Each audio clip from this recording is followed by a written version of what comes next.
Bien, buenos días.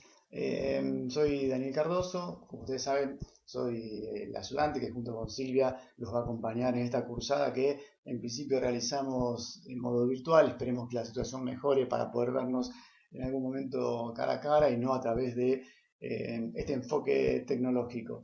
La idea de esta clase que breve que voy a compartir con ustedes es abordar un poquito la cuestión de la industria en el modelo agroexportador.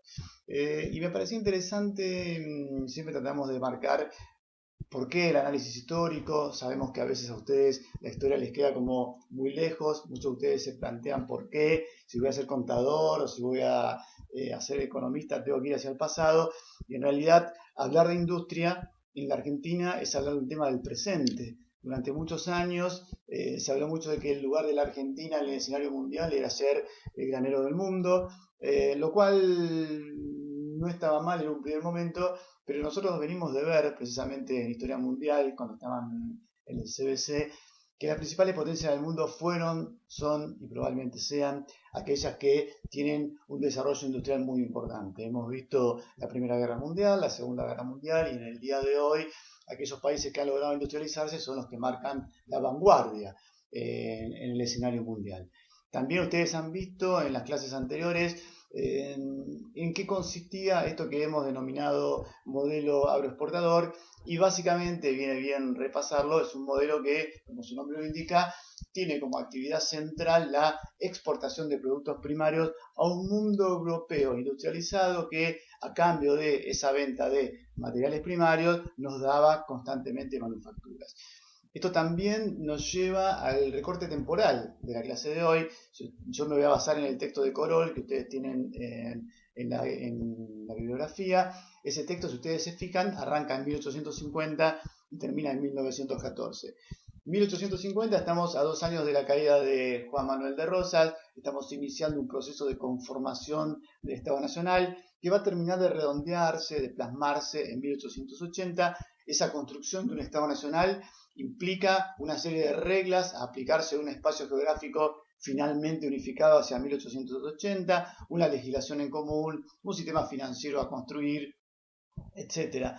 Y el inicio de un proceso de migraciones desde el exterior, en realidad se había iniciado un tanto antes, que van a derivar en la conformación de sectores populares y después en la conformación de la clase media. ¿Por qué los mencionamos a la hora de hablar de la industria? Porque lo que estamos asistiendo en ese periodo es al nacimiento de un mercado interno que va a empezar a generar una tensión en ese modelo agroexportador. Hasta ahora el enfoque central, y durante varios años más también, va a tener que ver en términos de la elite, en términos de la clase alta argentina, con la necesidad de exportar hacia el exterior materias primas. La aparición de un mercado interno genera una tensión en ese esquema. Y esa tensión no necesariamente va a romper al modelo agroexportador. Eso es muy importante que lo tengamos presente.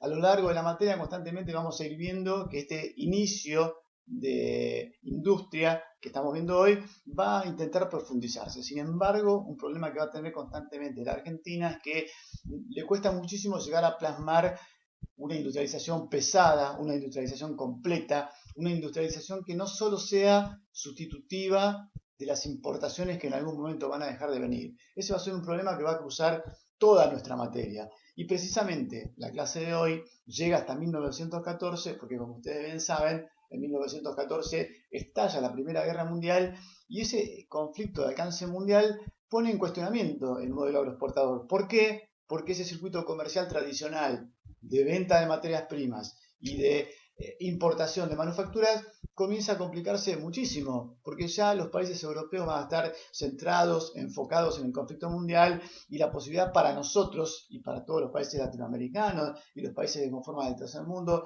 la posibilidad para nuestros países de comprar manufacturas se complica, y frente a esa complicación la salida va a ser un tanto forzosamente, no necesariamente buscada, sino como consecuencia de una situación internacional. La salida va a tener que ver con el inicio de una producción industrial. Acá viene también, me parece interesante marcar que cuando hablemos de industria, sobre todo en este momento, no tenemos que pensar en la industria como la podemos concebir hoy en día. Hoy cuando uno habla de industria, piensa en industria pesada, piensa en acero, piensa en carbón, en elevadas tecnologías. Bueno, en el periodo que nosotros estamos viendo, estamos mucho más cerca de las primeras etapas de lo que vimos como la revolución industrial en Europa, con muchas diferencias, pero me refiero a que lo que vamos a ver básicamente es un proceso de elaboración de materias primas generadas en ese modelo agroexportador y la elaboración de una serie de productos que tienen que ver con el mercado interno y en algunos casos con el mercado externo. Pero de ninguna manera estamos hablando de un proceso de revolución industrial al estilo de la revolución industrial que tenemos en Europa. Entonces, si nos ubicamos en los inicios de este proceso, vamos a ver una economía que la habíamos dejado en los textos anteriores con una unidad productiva muy conocida por ustedes como era la economía saladeril. Ahora vamos a hablar un poquito más de eso, pero antes de llegar a esa instancia y para ver la importancia que tiene este proceso que estamos iniciando, a veces está bueno llegar al final. ¿Por qué, a pesar de los límites que hay a la hora de hablar de industria, vamos a detenernos un tanto en ese desarrollo industrial? Fíjense lo que escribe Roy Ora en un texto sobre la historia económica de la Argentina en el siglo XIX. Él dice, hablando del periodo histórico que hoy vamos a abordar, entre 1880 y 1914, el valor agregado por la producción manufacturera creció cerca de 15 veces. Para esta última fecha, la contribución de la industria al Producto Bruto Total era equivalente a la de la agricultura o la ganadería consideradas por separado. La agricultura y la industria partieron de una base muy baja y crecieron de manera sostenida a lo largo del periodo. Entre 1880 y 1913, la industria creció a una tasa mayor al 9% anual, solo superada por la agricultura, que se expandió a un 11% por año.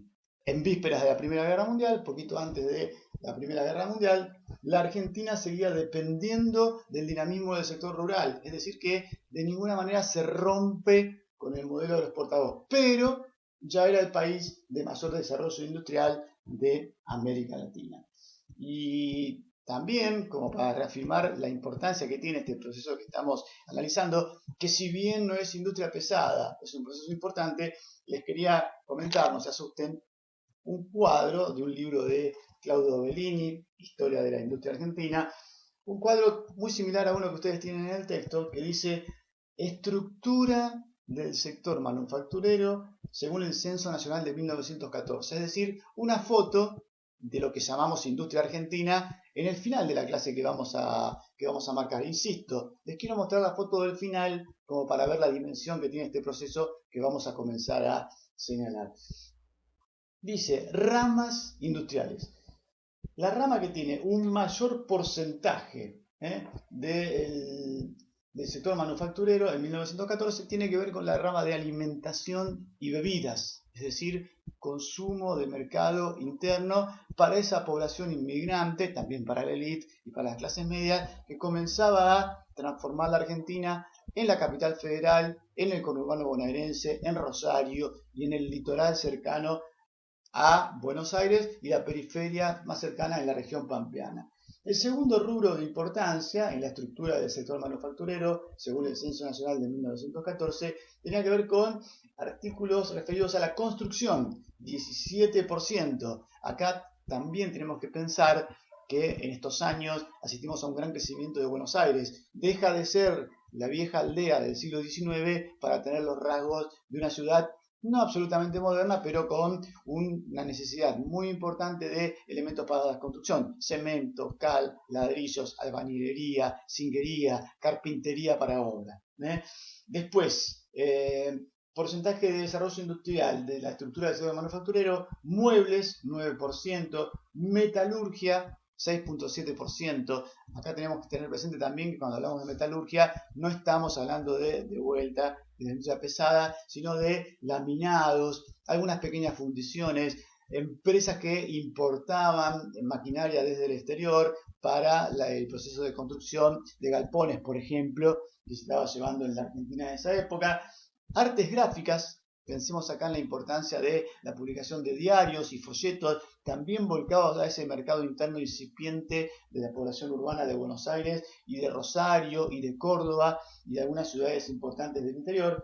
Industria textil, 5%. Acá también hay que ir con cuidado. No es la industria textil que podemos ver en Gran Bretaña, es una industria textil rezagada con productos de menor calidad, pero parte del desarrollo incipiente que tiene que ver con la industria.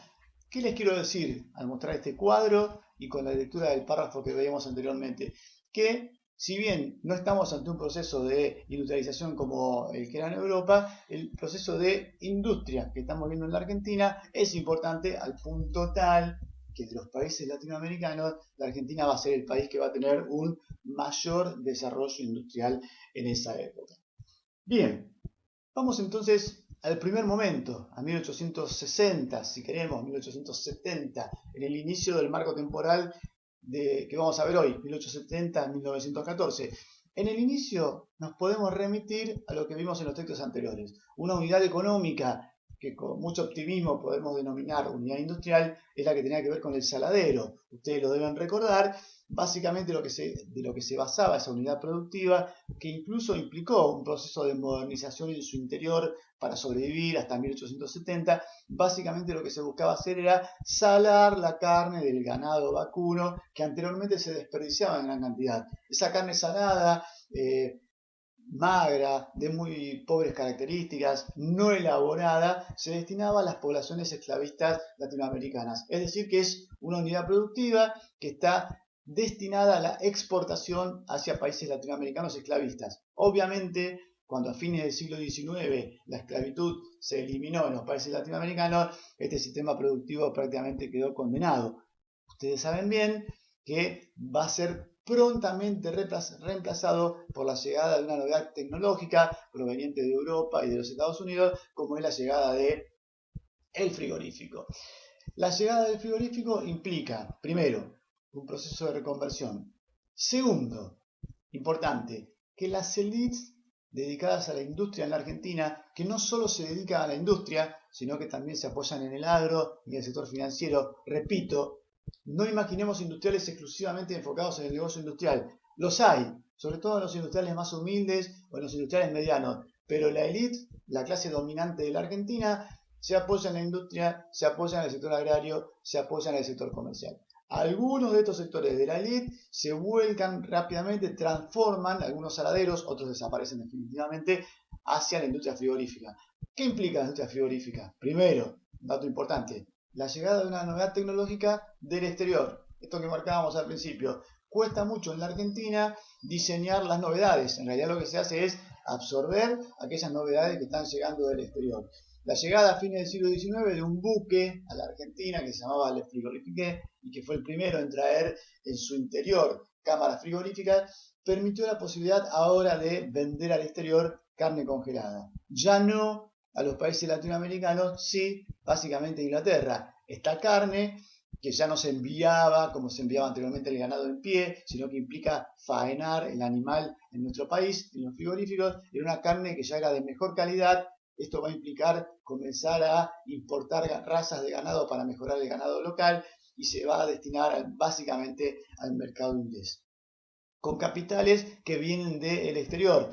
Básicamente todas las actividades industriales que vamos a ver y que se vuelcan al comercio externo tienen que ver con capitales que vienen del exterior. Las actividades industriales que veamos volcadas al mercado interno en general tienen que ver con capitales locales, en un modelo de país. Por eso nos remitíamos a la formación del Estado Nacional, que tiene en formación y en desarrollo un sistema bancario que tenía que ver antes de la crisis de 1890 con el Banco Nacional y el Banco Hipotecario Nacional. Ustedes vieron también la aparición del Banco de la Provincia como un banco muy fuerte.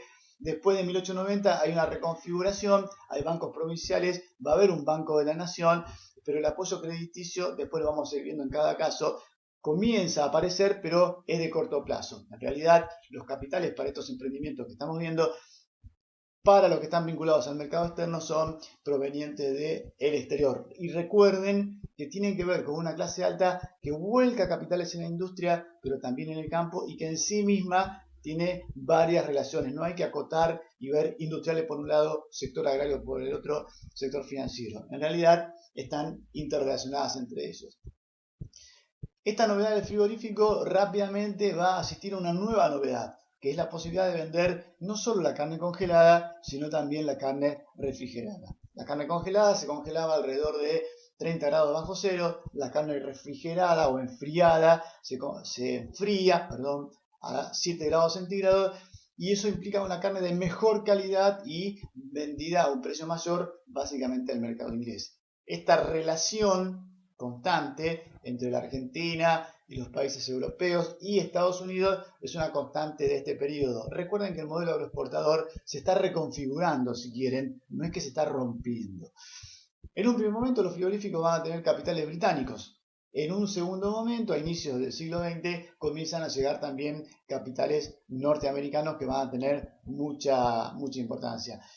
Para aquellos que estamos dando clase en Avellaneda, nuestra región de Avellaneda durante el siglo XIX, con mucho turismo para algunos, para otros no, fue conocida como la Chicago Argentina por el lugar en donde estaban los mataderos de los animales, por el lugar en donde estaban los frigoríficos. Ahí les vamos a acompañar algunas imágenes de frigoríficos como La Negra, que estaba acá ubicado en Avellaneda. Es más, delante de nuestra sede, al lado de la municipalidad, hay un monumento con 3 ovejitas muy simpáticas que sintetizan el papel que tuvo esta región en esta etapa del modelo agroexportador que nosotros estamos analizando. Saladeros que pasan a frigoríficos. Otra unidad productiva muy importante en estos años fueron los molinos de harina, aunque en este caso la producción harinera va a estar volcada claramente hacia el mercado interno. Pero uno de los empresarios que más dimensión va a dar a esta producción es la familia Bunge-Bor, originalmente de Bélgica, capitales belgas que se vinculan con capitales argentinos y que construyen esos grandes molinos harineros. Ahí les vamos a colocar una imagen también, que implican un avance tecnológico muy importante, porque trabajan con el vapor para la molienda en grandes cantidades, pero esa harina se va a volcar al mercado interno. Una de las empresas que va a aparecer en esta época va a ser Bagley, Canale. Calculen que Bagley va a hacer por día 6.000 kilos de galletitas para abastecer a la capital federal y a Buenos Aires. Es una producción muy importante para una Argentina que en esos años tenía 8 millones de habitantes, de los cuales más de la mitad estaban concentradas en la región pampeana y en el litoral. Mucho más de la mitad. Bien, dentro de la capital federal y de Buenos Aires existe una infinidad de talleres que están volcados a ese mercado interno. Hablé del frigorífico, mercado externo, hablamos de las harinas, mercado interno, y una infinidad de talleres destinados a abastecer a esa población. ¿Qué tipo de talleres? Pequeños y algunos grandes. Los pequeños, pensemos en la vestimenta de los inmigrantes y de los sectores populares de esos años, destinados al calzado, a la confección textil, a la alimentación, a los cigarrillos, a las fábricas de fósforos, a las persianas metálicas para los negocios que comenzaban a construirse en aquel momento. Una enorme cantidad, yo tenía la cifra por acá, calculen que en 1914 hay 4.194 establecimientos pequeños de estos talleres de los cuales venía mencionando, que tomaban a 31.000 trabajadores. Solamente estas cifras, los 4.194 establecimientos, tienen que ver con la elaboración de ropa para estos inmigrantes y para estos integrantes del mercado interno. También la fábrica Quilmes de cerveza aparece en este momento. Bieker. El caso de Quilmes es muy interesante porque no solo construye las cervecerías, sino todo el pueblo que hoy conocemos como Quilmes, que se articula alrededor de ese enclave industrial. Por lo tanto, es importante tenerlo presente para esos años. Más allá de ese Buenos Aires en ebullición, en el interior hay emprendimientos industriales también, con los límites que venimos marcando hasta hoy en día. Básicamente vamos a hablar de 2 grandes grupos. En Tucumán, la industria vinculada a la extracción del azúcar, en los ingenios azucareros. Importante acá, algunas cuestiones. Es una industria cuyo costo natural para producirse sin ayuda estatal, sin ayuda de tasas diferenciales, sin la ayuda de impuestos aduaneros que frenen la llegada del azúcar del exterior, es una industria que no hubiese podido sobrevivir. En este caso, hay una acción estatal deliberada a nivel provincial y a nivel nacional para aligerar los costos artificialmente, si se quiere, de la producción de azúcar y frenar la competencia del azúcar del exterior. Ustedes calculen que la elaboración de azúcar tiene básicamente dos fases. Una fase que se va a realizar en el campo, de una forma muy humilde, que tiene que ver con la extracción de la caña de azúcar, con condiciones laborales paupérrimas, y la fase más compleja, que es la de la elaboración en los ingenios. Calculen ustedes que los ingenios de esa época trajeron tecnología de Alemania, de Francia y de España para la producción para la elaboración del azúcar, que va a terminar abasteciendo a todo el mercado interno. Inclusive en algún momento hubo quejas porque el costo del azúcar que se vendía en la Argentina era 3 veces más elevado que el costo del azúcar que estos mismos ingenios podían exportar al mundo europeo. Se los digo para que vean la importancia que tenían las tasas diferenciales aduaneras para alentar el desarrollo de esta industria, que es muy importante hasta el día de hoy. Pero insisto, es una industria con gran protección aduanera, importante para ver el rol del Estado y de los capitales que financian estos emprendimientos, que en muchos casos son capitales locales. Si nos vamos un poquito más hacia el oeste de la Argentina, en la región de Cuyo, como todos conocemos, en esos años asistimos al inicio de la producción vitivinícola. Acá también es un escenario muy complejo, una multitud de pequeños campesinos, otros medianos en la extracción de la vid. La elaboración también es muy heterogénea, existen gran cantidad de bodegas, pero con el correr de los años, y este es un fenómeno que es general a la mayoría de las producciones, los enclaves productivos se van acotando. Hay un fenómeno de concentración, reducida cantidad de importantes emprendimientos que van a terminar monopolizando el sistema productivo, aunque sin ahogar, en el caso de la vid, a los pequeños emprendimientos. Es un escenario muy heterogéneo. Ahora bien, más allá de estos ejemplos puntuales, que ustedes los tienen en los cuadros, en el texto, aconsejo claramente la lectura de los cuadros, es importante que definamos 3 actores centrales en este proceso: el Estado, las entidades gremiales de los grupos que llevan adelante la industrialización, y otro sector que es el sector trabajador. A nivel estatal no podemos hablar de una política industrial deliberada, es decir, no hay un Estado nacional que hacia 1910 esté diciendo vamos a avanzar en términos de desarrollo industrial, pero es un Estado que no es ni librecambista, es decir, que no es un Estado que baja todas las barreras arancelarias y alienta la libre competencia, pero tampoco es un Estado absolutamente proteccionista. Tiene matices. ¿Con qué tienen que ver esos matices? Con la acción de los grupos de presión que están interactuando con ese Estado para alentar o no ciertos desarrollos industriales. Evidentemente, en el caso del azúcar y en el caso de la vid, se consiguió que se tomaran medidas proteccionistas. 2 actores centrales en estos años son los trabajadores por un lado y los gremios que representan a la industria. Cuando hablamos de gremio, por ahí tendemos a pensar en los gremios de los trabajadores. La Unión Industrial Argentina es una entidad corporativa fundada a fines del siglo XIX que va a representar los intereses de los industriales. No todos los industriales son iguales, son grupos heterogéneos, y recuerden que no se dedican exclusivamente al sector industrial. Pero la UIA, Unión Industrial Argentina, es un actor central en todos estos años y hasta el día de hoy.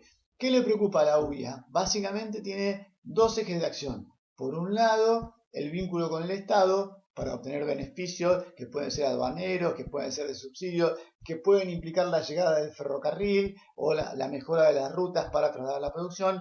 Y el segundo eje que le preocupa mucho a la Unión Industrial Argentina es frenar los reclamos de los sectores obreros en un mundo en donde la conflictividad obrera comenzaba a ser cada día más importante.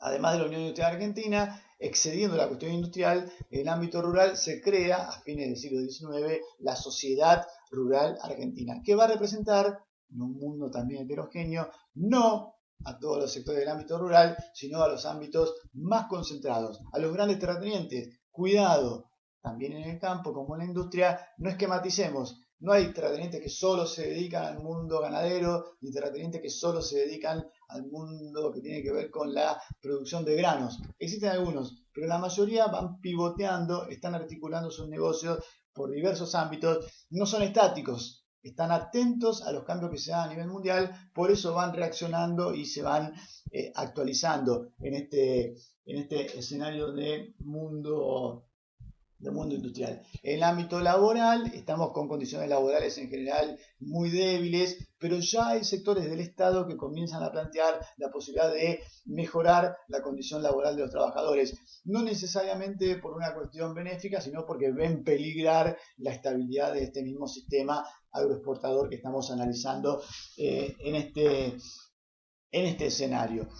Si ustedes me permiten, este es el texto, no creo que lo puedan ver bien, de Corol, que vamos a trabajar hoy, pero lo que quería recomendarles encarecidamente es que cuando vean el texto, primero, traten de ver la estructura. Todo texto tiene una introducción, tiene unos objetivos, tiene un desarrollo y tiene cuadros. Como siempre decimos en clase, los cuadros no son para pasarlos rápidamente, sino que la intención es que se detengan. A veces los cuadros, en su pequeño espacio que ocupan en la gráfica, nos dan mucha información. Ustedes deben tener ahí el cuadro, en cuanto encuentre la cámara, el cuadro número 1, que le va a decir empresas industriales, trabajadores y capital invertido, número de empresas, se van a encontrar con un gran número de empresas. Sin embargo, donde dice promedio de trabajadores por empresa, van a ver que la cantidad de trabajadores es muy reducido. El promedio de capital invertido, que ronda ahí los 21.000 pesos en 1895 y se fue a 36.000 en 1914, son cifras que, viéndolas de esa manera, parecen enormes. Sin embargo, desagregadas por las diversas unidades productivas, no hay un volumen de capital tan importante como podría sugerir el texto, salvo en los casos que vimos al principio cuando hablamos de los grandes frigoríficos y de sectores vinculados a la exportación. Ustedes tienen en el cuadro 3 un cuadro muy parecido al que yo les veía al principio, que está bueno para que lo vean, para ver de qué hablamos cuando hablamos de industria y con qué cuidado tenemos que hablar de ella. Los primeros ítems que tienen son los que dijimos: alimentación, vestido, construcción, metalurgia, química, artes gráficas y textiles. Después tienen también tasas de crecimiento industrial y la foto final, muy importante, el cuadro número 5, que habla del Producto Bruto Interno y qué papel tiene la industria, el agro, la ganadería, el transporte, el comercio, el gobierno y la construcción en esos años. En el primer ítem, 1882, la industria solamente era el 9.73 del Producto Bruto Interno. En el último ítem, 1914, la industria ya llegó al 21.44 del PBI. Esto no significa la desaparición de las partes vinculadas al agro en este esquema. Si la agricultura era en 1884 un 6%, en 1912 ya es de un 16%. No es que desapareció la agricultura. La ganadería se debilitó, cayó de un 50% en 1884 a un 15.25% y hay un crecimiento muy importante del transporte, del comercio, del gobierno nacional y de la construcción. A modo de síntesis, la Argentina en 1914 sigue siendo un país agroexportador, pero tiene una base industrial importante que se va a transformar, que la transforma en ese momento en el país latinoamericano con mayor desarrollo industrial. No es una industria con todas sus fases completas, no alcanza a hacer la industria pesada. Cierro con un ejemplo. SIAM, Sociedad Industrial de Amasadoras Mecánicas, una firma que la mayoría de ustedes deben conocer, comenzó construyendo una amasadora mecánica, lo que nuestras abuelas llamaban la pasta linda, que permitía amasar esos fideos tan ricos. Elaboración simple, metálica, básica. Unos años después, SIAM va a empezar a fabricar surtidores para vender combustible de lo que fue YPF, la empresa estatal, Yacimientos Petrolíferos Fiscales. Más adelante va a fabricar una moto, más adelante va a fabricar una heladera. La heladera, ya estamos hablando de inicios de la década de 40, tenía un motor que era norteamericano, que era Kelvinator, porque en la Argentina no lo podíamos construir. Entonces digo, es casi una síntesis de lo bueno y de los límites que tiene el desarrollo industrial de un país. Cuando un país no tiene desarrollo industrial, es muy difícil que llegue a ser potencia. Cualquier duda que tengan, nos comunicamos a través de la casilla de mail, nos podemos comunicar también a través del campus. Bueno, les dejo para el final una serie de imágenes ilustrativas sobre algunos de los ítems que estuvimos viendo. Muchas gracias.